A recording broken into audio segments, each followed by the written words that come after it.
Saudara, ada satu yang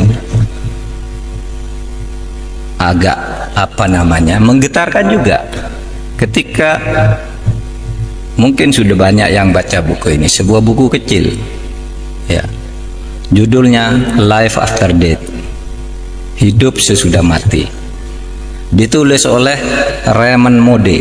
Raymond Moody ini adalah seorang dokter yang karena pinternya dia dalam bidang kedokteran kemudian dijadikan guru besar di bidang filsafat kedokteran.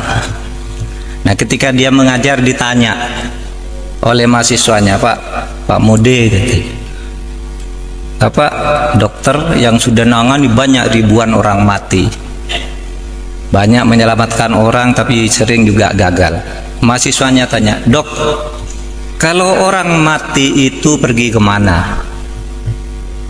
Kalau orang mati itu pergi kemana? Nah, ini sebagai dosen tertantang, saya dosen. Tidak bilang saya ini gaib, saya harus penelitian. Lalu dia lakukan penelitian.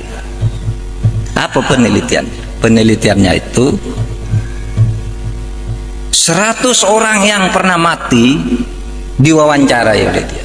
Ada orang pernah mati banyak, dia kirim surat ke rumah sakit. Apa tempatmu pernah ada orang mati lalu hidup lagi? Ada namanya John, mati jam sekian, tiba-tiba jam 6 sore hidup. Ada yang mati 2 jam, ada yang 6 jam, 7 jam. Nah, dicatat namanya, dicari alam, lalu diwawancarai. Ketika ditanya, apa yang kamu rasakan ketika kamu mati? Saudara, 100 orang yang pernah mati ini 86% jawabannya sama, saya keluar dari tubuh saya.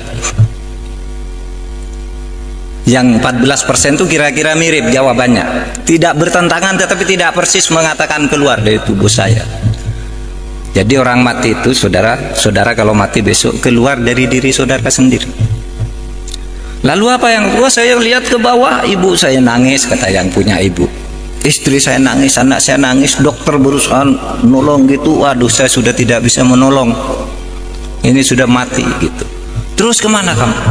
Terus saya masuk ke lorong yang sangat gelap. Sudah itu saya masuk ke tempat yang sangat terang benderang. Apa yang kamu lihat di tempat terang benderang itu? Ini 100 orang jawabnya sama.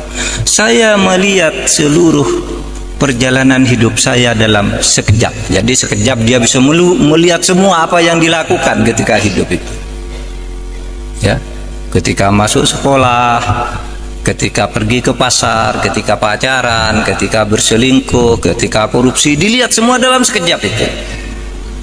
Terus sudah itu saya terus ke atas lagi, tiba-tiba ada tabir di sana, saya tidak bisa masuk. Seakan-akan ada suara, ngapain kamu ke sini, belum waktunya kamu. Terus saya hidup lagi. Saudara bisa baca bukunya, ini ilmiah, penelitian ilmiah tentang sesuatu yang tidak ilmiah. Ketidakilmiahan itu dibuktikan secara ilmiah karena itu melalui studinya. Kalau Profesor Baikuni mengatakan sesuatu yang terjadi secara sama 3 kali itu pasti ilmiah.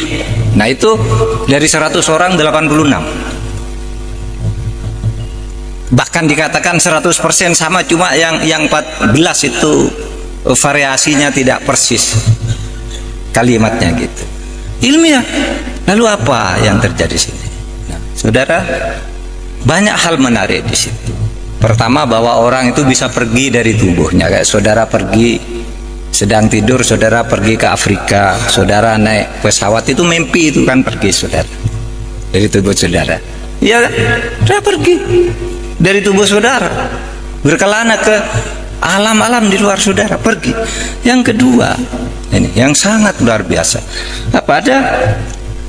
Ketika manusia itu sampai di suatu saat, di suatu tempat yang terang benderang, manusia itu melihat amalnya sendiri, sehingga dia tidak bisa mengatakan saya tidak pernah mencuri. Ada situ di alam terang itu kamu melihat sendiri. Itulah yang di dalam Al-Quran dikatakan ma yalfidhu an qaulin illa ladaihi raqibun atid. Tidak ada sesuatu pun yang kamu katakan, tidak ada sesuatu pun yang kamu lakukan di muka bumi ini kecuali dicatat dengan teliti dan lengkap oleh malaikat Raqib dan malaikat Atid. Jadi malaikat Raqib dan Atid itu tinggal menunjukkan aja.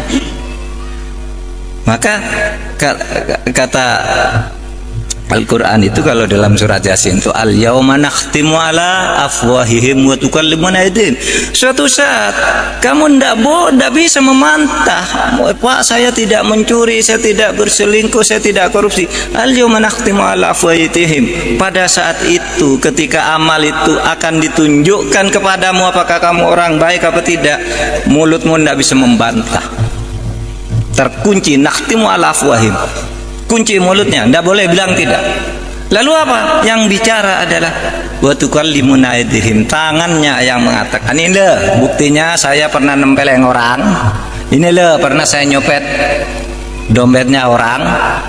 Ini loh saya pernah nyolek cewek gitu. Pokoknya tangannya itu menunjukkan. Wa tasyhadu arjuluhum, dan kakinya itu mengatakan iya saya yang berjalan menuju sana. Itu loh ada filmnya. Hebat kan dulu orang waktu kita kecil tuh kalau membayangkan malaikat Raqib Atid itu apa ya? Oh itu yang ada di belakang kita bawa foto buku ditulis Pak Mahfud sedang pidato dapat pahala, ini sedang ini dosa. Nah begitu langsung lebih hebat dari komputer yang berapa ribu mega. Langsung bisa dilihat dalam sekejap, dan itu dialami oleh orang yang pernah mati, dan itu bukan orang Islam tetapi mengonfirmasi apa yang dikatakan oleh Al-Quran tentang catatan di alam sana. Nah itulah yang dikatakan saudara. Maka Islam itu katakan oke, rasionalitas wajib hukumnya, kita rasional, tapi jangan terjebak ke dalam rasionalisme di mana yang kamu anggap benar itu hanya yang masuk akal. Karena seluruh yang masuk akal itu benar dan harus kamu percaya. Tetapi di luar itu banyak yang tidak masuk akal, yang justru mungkin lebih banyak dari yang masuk akal, yang juga mempengaruhi kehidupan dan selalu ditunjukkan oleh Tuhan.